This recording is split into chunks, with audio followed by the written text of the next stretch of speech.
Holy shit. I'm a homeowner.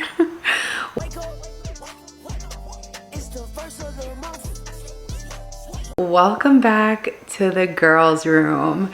Now, you guys would have already seen season 2, episode 1 by now, because I did that like 2 weeks ago or something like that in my apartment in Brooklyn, and it was so fucking fun to do that episode with Tonesy.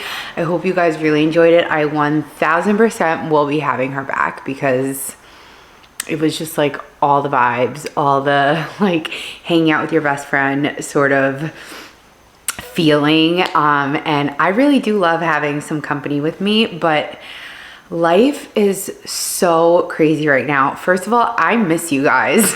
Like, I miss my digital diary. I realized how much this is like so good for my soul, for my creativity, my Frenchie, for my creativity, for my mind, for all of it, to do this podcast. So like, thank you so much to anybody that listens. I really do appreciate it. I took a little break for the end of the summer because there was so much back and forth with buying this house. You wouldn't believe the drama and the tea. We literally walked away from this house like, I think 2 times or 3 times. I can't remember. There was just so much drama. And then literally up until the very last second, things could fall through. And you guys know how I am. I'm very much about keeping things to myself until they are 1000%. I'm talking 2 days before closing, things coming up that were potentially gonna like end the deal. So that's why I don't like announcing things too early. I had told you guys I had like some life changes coming up, and like I just didn't want to announce it in case I was still in my apartment. But everything came through and we moved in literally 3 days ago. What day is it? Today's Wednesday. We moved in on Saturday. Oh, so we've been here for today's 5 days. We are absolutely in love with it. We left Brooklyn. We are living on Long Island, and that's as much as I'll say for now. We're living on Long Island, and I haven't figured out my filming setup yet. Obviously, we have a lot to do, but I just want to talk about, just on this podcast alone, like the duration of this podcast, how much life has changed for me. It's honestly hard to digest. Like, the imposter syndrome, first of all, that bitch is running the show right now, okay? It's running the show because I own a home. Like, and I'm gonna keep it real with you guys and give you the real tea because that's what I do. I never gave a shit about owning a home. I never gave a shit about being engaged or getting married. I never gave a shit about any of those things, and here I am, engaged and a homeowner. And when I say I never gave a shit about it, I mean it in a way that's like, it was never a measure of success to me. I never measured success by being engaged, having kids, buying a house, all those like societal pressures that are put on women, were never things that I resonated with. And I don't know if that's just because I come from a broken home. I never really saw like a great healthy marriage. Like, my mom is remarried. I wouldn't, they love each other. I love my stepdad. But like, I wouldn't say like, oh, I want a marriage like that, if I'm being completely honest. My dad's never been married, and I just never had this like, and I'm not saying this in a way that like it affected me, because it really didn't. My parents co-parented pretty beautifully for most of my life. Obviously, there were twists and turns and things happen and things come up, but that's just normal.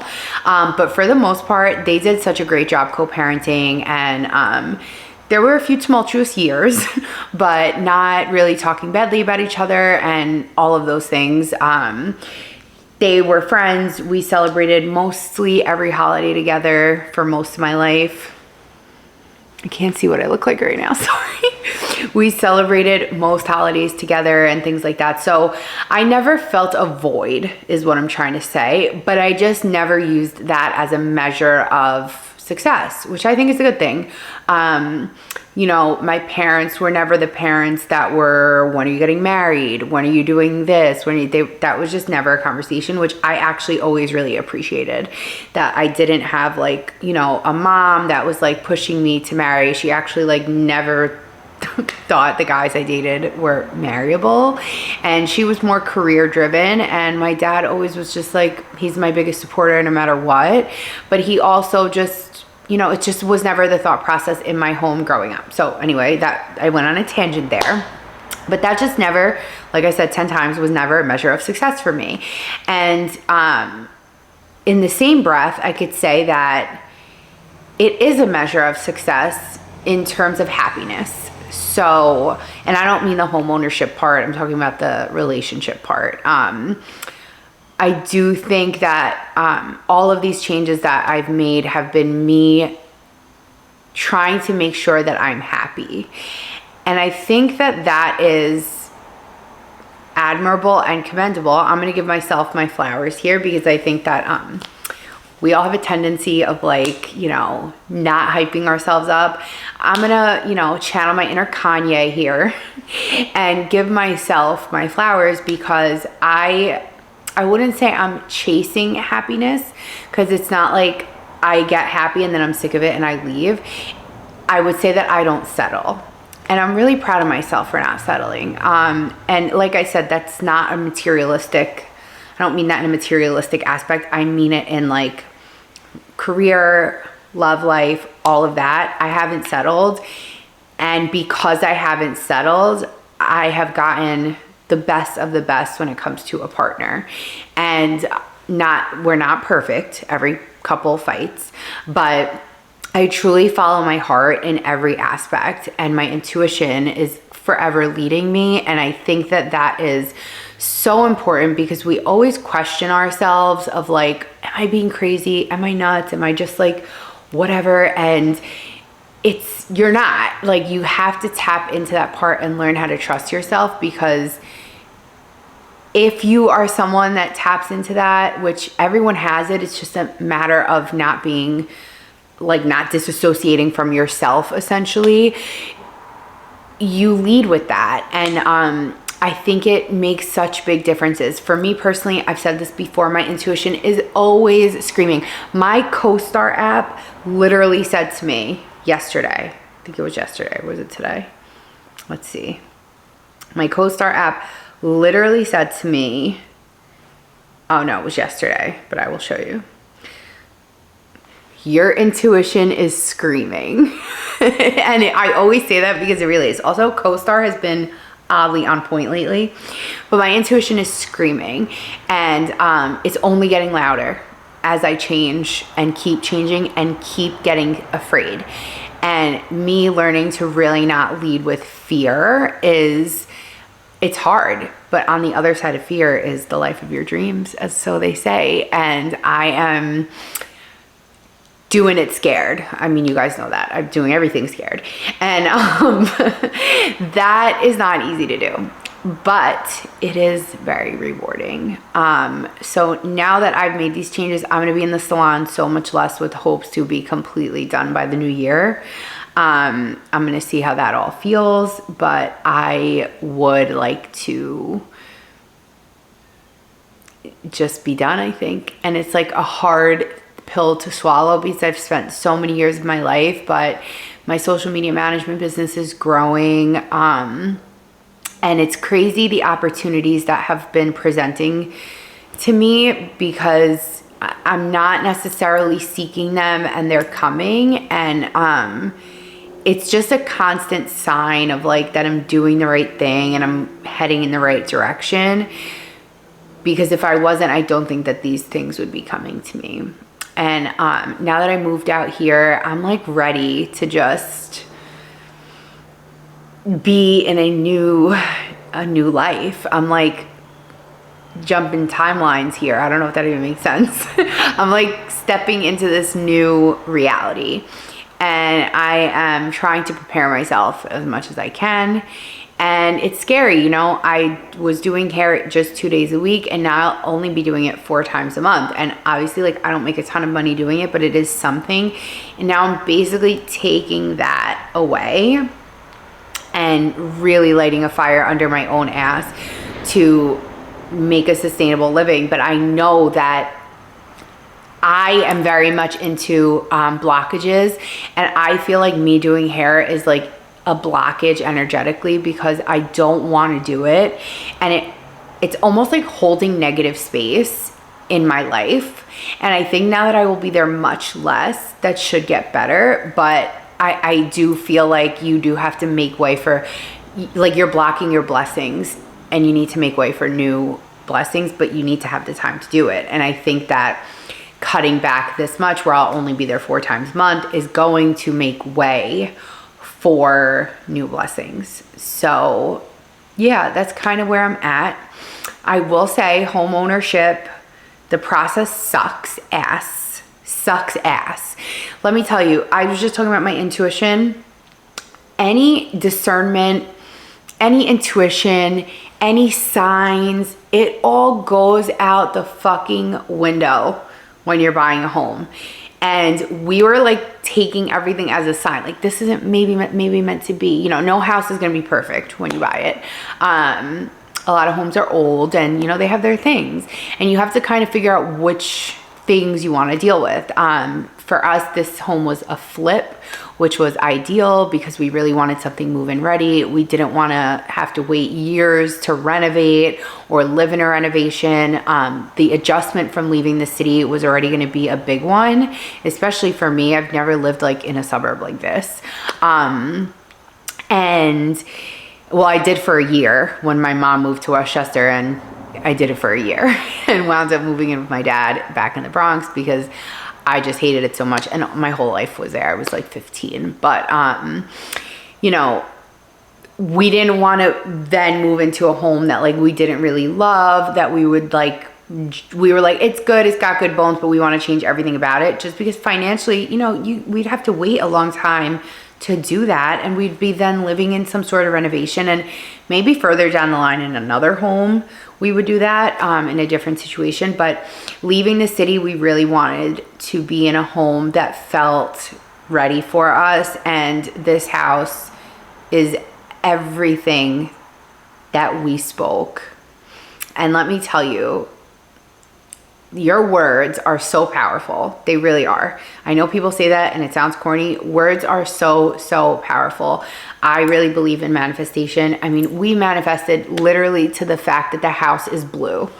We wanted a blue house. If it wasn't brick, we really loved the look of like a newer looking like blue house. This house is so fucking cute. It's a little blue house. It's a flip. It's like the perfect size. It's a ranch. We've got a basement that's like all done, which is amazing. Vaulted ceilings. Like, I really hate walking. We went to see houses, we'd walk in, everything felt so like low. And I really wanted the open and airiness factor to be here. And it's crazy. Like, it was almost like it waited for us. Like I said, we walked away from it twice, got put back on the market. Like, it kept coming back around, and it's just like perfect. We're not even anywhere near started with like decorating, and it doesn't even matter. We just like love it so much. I'm like insane. We moved in on Saturday. I pretty much unpacked the entire house on Saturday night. Amanda woke up on Sunday morning. She got a bunch of stuff done too. And like, we wanted this house to be ready. Also with the dogs, like, it's such an adjustment for them, especially Luna, my pit. She like gets really stressed out anytime we move. Like, I moved with her like 5 times already in like the last like 4 years. Yeah. 5 times in 4 years is a lot. And she would get so stressed out and like uncomfortable and not know where she was. And she gets so stressed out with the actual like emptying of the home and the movers and all of that. Like, that whole thing was extremely stressful for her to like see and watch. And she literally like walk around like crying, like, because she didn't know what was going on. And then we brought them here. Rue adjusts like pretty quickly. Like she's like, yep, this is my house. This is my house and I'm gonna stink it up and I'm here to stay. And Luna's like, are we on vacation? But what happened to all of our stuff?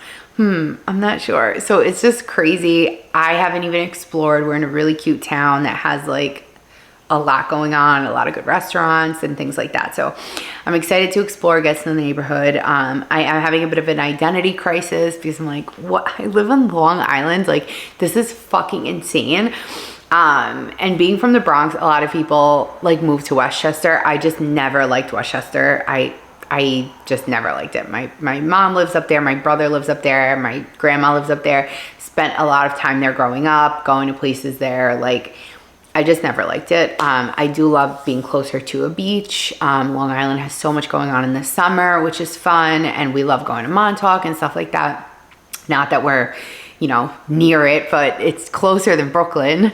And it's just crazy. Like, life has just like, this is like a hard thing for me to talk about because I never want to sound like braggy. Like I was saying, I need to tap into my inner Kanye. It's because I feel like I love to minimize my accomplishments and things like that. And I think like I said, like in past, how many times am I going to say like in a sentence? Like I've said in past episodes, I've always tied my success to a monetary value. So like how I said that people measure success with engaged and marriage and house and all this stuff. For me, I always measure it with my finances, which is something that I'm working on. And Amanda has said to me, you contribute so much more to this relationship than money ever could. And honestly, there's no compliment like higher than that, because I do contribute, but I would love to, of course, contribute more. And this is me being like very candid right now. I would love to contribute more. I am so lucky and blessed that I have someone that loves me and takes care of me, and appreciates me and values me. And I mean, how many amazing housewives are there that's literally their job? I'm not a housewife, but that's like their job, They contribute so much more than money could ever buy. Like, being a housewife is a job that most people cannot do and would rather be working in an office than doing that. And it's just so special to me that the people in my life see me better than I see myself, to be honest, because that's common. But she just believes in me endlessly, like in my potential and like I always say, we gotta look at the people that actually you can like appreciate potential, but are you going to fulfill that potential? And Amanda is like, you will fulfill your potential because I see you, you're going to do it. And when I really like look back, I'm doing it. Like, I'm doing it, and it takes time, and you got to be ready, and you got to prepare. Come here, baby. My girl, she's getting used to a house. You liking that yard, huh? We got a cutie little yard just for you. Come here, sit. Okay, sit. Mommy, your breath stinks. Now you discharge. I can't talk today, and to do a podcast, you should be able to talk. I would imagine. Are there silent podcasts? So lay down, baby. Lay down. Lay down. Okay. So I forgot where she got me all fucked up. But yeah, it's just really cool to like be surrounded by amazing people, amazing women, just a supportive community, all of it. So I'm just like really starting to get excited for this chapter. This is gonna sound crazy because I'm 34, but I feel like life is just getting started for me. And I've always been a late bloomer in every single aspect, but it really feels like life is just getting started. And I don't know what to do with that. And I don't think that things happening faster would have done me good, because I think that I am someone that truly has to align with my purpose and then fill it, and that purpose changes. I feel very much like a person that's ever changing. I mean, everyone's always changing, but I just mean it's like I have a rebirth like every few years. Truly, I really do. Ever since I was younger, I just step into this new version of myself. And knowing that about myself, I just need to trust the process. And it's not easy to trust the process when you feel like you've been in the trenches for so fucking long. Like, you got to think 8 years of my life I was doing, and still am doing hair, 7.5, something like that. Well, total 10 if you really want to. But in this salon, I've been there for 7.5 years. And like, it's crazy because you could look at that and think like that's a waste of time. What'd you do with it, right? Because we just measure success by money and how successful we were. But I think my successes and my wins just look different, and that's okay. I learned so much in that job. You want to learn how to deal with people, work in a restaurant, do hair, be a makeup artist, work in service, work in the service industry, period. And do a job where you are relying on other people to show up, to tip, to do all these things. And it's humbling. Because it doesn't matter how good and how talented you are, there will be someone out there who's going to tell you that you're not, that your prices are too high, and that you're not worth it. And it's not true. And I just learned so much from that job, and I met so many amazing people. I love my clients. I love my coworkers. Like, I can't look at it like that as like a waste, because I think I did hair kind of as like, well, you got to do something, right? So I was 24, I think, when I went to beauty school, which is late. Again, late bloomer. And before that, I was just doing like odd jobs, working in offices, like getting fired from jobs. Like, I'm just not a good employee. Well, that's a lie. I am a good employee, but I just like don't like being an employee is really what I'm learning about myself. And, you know, I loved beauty and I loved doing hair. I used to love making videos, and I loved YouTube, and I loved social media. This was stuff that I always loved. Photo editing before videos were like a thing on Instagram. Like, I always loved that kind of thing. And I think like I just, you know, it was like I had to do something. I had to do something with my life. I was partying a lot, and I was like, I'll go to beauty school. I love doing hair. I love beauty, and I still do. And I love makeup, and I love all of these things. So like, let me just go to cosmetology school and get my license. And what I realized was that I loved learning so much. Like, my apprenticeship was long. I learned so much. I do not know how people go from beauty school to behind the chair. You don't know shit when you leave beauty school, and you're at that point really learning from just trial and error. You're just like winging it.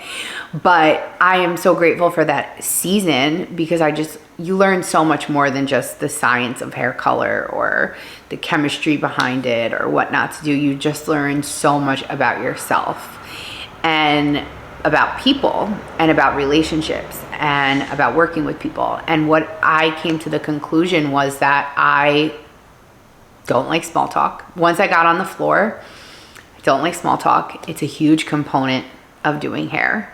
And because I was always such a social butterfly when I was younger, I thought this would be the perfect job for me. And everyone thought so too. You can talk all day, you make connections, you do all of these things. And I don't like it. I hate it. And when in my apprenticeship, it was like a thing of like, oh, it's because you're shy, and you will, once your skill set gets stronger, you'll learn how to talk to people. And yes, your confidence does grow, and then you are able to have more conversation with people because you know what you're doing. And when knowledge is power, right? So when you know what you're talking about, it's a lot easier to talk about it and to talk in general, because if someone comes back at you with a question, you're probably going to have an answer. And you know, in your consultations and things like that. And so once I got that confidence, and once I fully grasped my skill set, not to say that you're not or should be always learning and growing your craft, because you absolutely should be. I just didn't really have an interest anymore. And I got so good at doing hair color. I was and am very good at doing hair color, and my training was top tier. And once I got all of that down, And it was just, I didn't have to think. I was almost on like autopilot unless I was doing, you know, a color correction or something like that. I realized I really didn't like talking to people. How's your day? How's your kids? How's your family? How's this? How's that? I didn't like it. And it took me getting on the floor and going through that whole apprenticeship. It's like you don't know until you actually try, right? And gaining my confidence and gaining my skill set and doing all of this. It took all of that for me to finally know that I don't like standing behind the chair and talking to someone. I would actually prefer a silent appointment. There's a few people I love talking to that I just vibe with. But if I don't vibe with you, I won't talk for the full appointment. Like, truly, I won't. It was like a running joke in the salon. And it's just nuts. I just realized, like, I actually enjoyed doing hair more when I was in my apprenticeship learning. And it was because my brain was just constantly stimulated. Aside from the fact that, like, money's not great. The industry is different than it used to be. And this isn't me hating. This is me talking from my own personal lived experience and from people that I know in the city of New York, other hairdressers, other salon owners that I've spoken to. The landscape is just different. It changed a lot after COVID, and the money's different. And we're like in a recession, basically. I get it. People are holding on to their coins. I get it. Inflation is nuts right now. So, you know, but in the same token, getting your hair color done, getting your hair done, getting your nails done, it's a luxury. It's a luxury. And if you are getting a luxury experience, you have to pay for it. And that's not the service provider's problem if you can't. So for you people, I talked about this with Tony, but you know, they got to make their money too. And they're not getting paid unless you're in their chair, which I realize a lot of people don't know how that works. Like most stylists, and like I said, I'm only talking about New York City. You do not get some like hourly pay if you don't hit a certain number the way you do as like a waitress or something like that. No, like I have a no-show in my chair, I get $0 that day. And if you have 3 no-shows in that chair, which it happens, you're not getting paid. So it's just like, it just was like a lot for me. Also to these gaps in the schedule. I just felt like I was getting brain rot. Like I wasn't learning. I was waiting around for people. The timing of my career wasn't great. You know, I essentially was really building my book during COVID. And I'm not making excuses or anything like that, but I think the reason why I left is because I didn't want to make excuses. I feel like so many people bitch and moan about their position and their situation and all of that. And I was doing it. And then I realized I was doing it and I was like, okay, I'm becoming everything I never wanted to be when I was an apprentice in other salons in the city, like really big salons. I hated it. I would watch the stylists. They would bitch if they were busy. They would bitch if they weren't busy. They would bitch about money. They would bitch about this. And I was like, I don't want to be that. I want to be inspired. And that's why when I found the salon I've been in now, I really was. And it's a different community there for sure. But hair's just not for me. So that tangent went on a lot longer than I expected. Also, sorry if there's a mess in the kitchen. My drying rack is drying. But anyway, I don't even know how I got on that tangent. I feel like I've never talked about that, but maybe I have. I don't know. But anyway, I've been craving change and I've been making change happen, and it's like really cool. And you are exactly what you think you are. And I try to remind myself of that. You hold so much power. Like, if you think you're a lazy piece of shit asshole, that's exactly what you are. And if you think you are the greatest thing since sliced bread, that's exactly what you are. And I think that, you know, we got to be a lot kinder to ourselves. It's easier said than done. And I'm talking to myself right now too, but I really let a lot of other factors and people and things kind of get me down and kind of made me miss out on moments that I should have been really, really happy in. And I don't want to do that anymore. And the process of buying a home, like I said, just sucks. And it makes you feel like you don't have any intuition at all and all of that. And that feeling kind of carried over until I realized, like, you guys just bought a fucking house and it's everything you wanted, and you're sitting here upset. Like, it's that self-sabotaging thing, right? So I'm trying to not do that anymore. But other life updates, I feel like this episode was all over the place. I really don't know if it was or not. I can't tell. My brain is so fried. My niece was born, which was very exciting. Shout out to Adela and Eddie, my brother. And I hate calling her my sister-in-law because, like, she's my fucking sister. But, like, if you looked at us, you would be like, you guys aren't related by blood, because she's, like, stunning blue-eyed goddess. And I'm not a blue-eyed stunning goddess. I'm kidding. No, I'm cute, but you could just tell we're not related. But she's my fucking sister. Like, I'm closer to her than I am with my brother. Like, I love her so much. I don't know how he got so fucking lucky. I really don't. She's just the fucking best. And I want to have her on since she just had a baby, and, you know, being a mother and having a child, like 35 plus, it's just like such a different ball game. And, like, it's something that, you know, I'm trying to figure out. I'm 34, Amanda's 36, and we're trying to navigate that whole thing. Like, we're pretty sure we want kids, but, you know, it's obviously a lot harder for us, and things aren't covered through insurance, and it's such a mess. But also, just like, it's so crazy, like, the things women go through when they have a child. Like, it's so fucking nuts. And, like, I guess it's talked about more now, but it's crazy to watch someone you love, like, have another person that you love, like, so much. As soon as they come out, you're like, oh my God, I'm so obsessed with you. You're like the cutest little old, wrinkly looking, cute, adorable monkey thing I've ever seen in my life. And I love you so much. How do I love you so much? You just came out like 5 minutes ago. Like, I was already obsessed. But also, like, to watch Adela, like, just go through this pregnancy and all of the changes in her body, and, like, the pressure that women put on themselves. Also, like, you have a baby, like, you can't plan for what your labor is going to be like. Hers went completely different than she wanted it to, and wound up being more complicated, and she wound up having a C-section, and she didn't want to do that. And then, you know, your hormones are just like nuts. You just had a fucking baby. Imagine, I can't even imagine what that's like. Like, I know what PMSing feels like, and I'm like, I fucking hate that. So I can't even imagine what it's like to be balancing your hormones after a child. But not only that, like, the pressure to, like, want to do every single thing, but, like, your body needs to heal too. Like, a C-section is considered major surgery. So it's just, like, so many things. And, like, women, moms, you guys are superheroes. Like, seriously, if no one's told you today, I'm going to tell you, you're a superhero. You're doing amazing. This is for Adela. This is for all the moms out there, new moms that have had kids forever. Like, I don't want to say old moms, because you know what I'm trying to say. It's just amazing. And she's doing it with grace, even if she doesn't maybe feel that way. And I'm so glad that my brother has paternity leave till November, and he's really stepping up to the plate. And that's really cool to see, because we have no babies in our family. Like, this is the first baby. Her name is Noelle. I don't know if I said that already.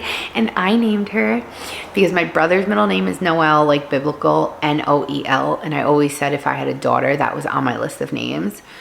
But then it was like third on the list or something. So then I was like, you could have it, my baby name, because it's like your husband's middle name. So it's only right that you have it.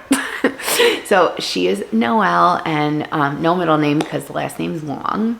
And I can't wait to see her again. She was born literally like the week we were moving. So we drove up to Westchester like the day after she had her, because I wanted to make sure I saw her before I started the move and did all of that. And yeah, I love you. I love you, Adela.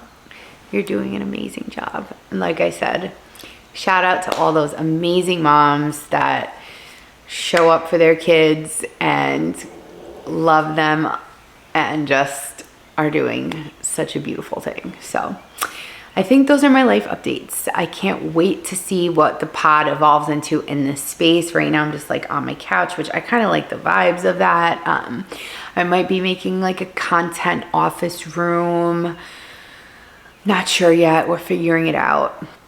because we do have good space, but we don't have like, you know, a million rooms. But maybe temporarily we could have a room for that. And yeah, I think those are the updates.